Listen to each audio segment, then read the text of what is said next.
আচ্ছা, দুটো মেয়ে সাইকেল চড়ে পুলিশের সামনে দিয়ে সাঁই সাঁই করে চোরাই মাল নিয়ে পালিয়ে গেল, অথচ কেউ ধরতে পারলো না। না, কি হচ্ছে? রিডিকুলাস, মোস্ট রিডিকুলাস ব্যাপার। দুটো মেয়ে পুলিশের নাকের ডগা দিয়ে মাল নিয়ে সাঁই সাঁই করে বেরিয়ে গেল, পুলিশ কিচ্ছু করতে পারলো না। মেয়ে দুটো রামধরিবাজ। কেউ সন্দেহ করলো না? দেখতে যে পরমা সুন্দরী, সুন্দর মুখের কাছে সবাই হার মানে। মাল কোথায় লুকিয়েছিল? ব্লাউজের মধ্যে? আরে না, অত বোকা নয়, সব জিন্স পরা শেয়ানা মেয়ে। এসবই ব্লাউজ ট্লাউজ গত শতাব্দীর ব্যাপার। তাহলে চুলের মধ্যে, মানে ফলস খোপায়? না, ওটাও একটা বস্তা পচা পুরনো ট্রিক।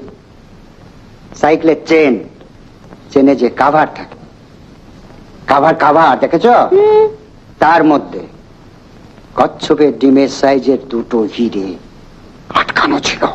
আপনি কি করে ধরলেন? ওইটি তোমার সিক্রেট। শুনবে? Sir, telephone.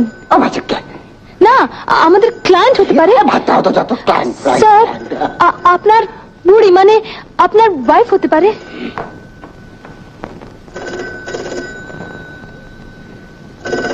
Ridiculous.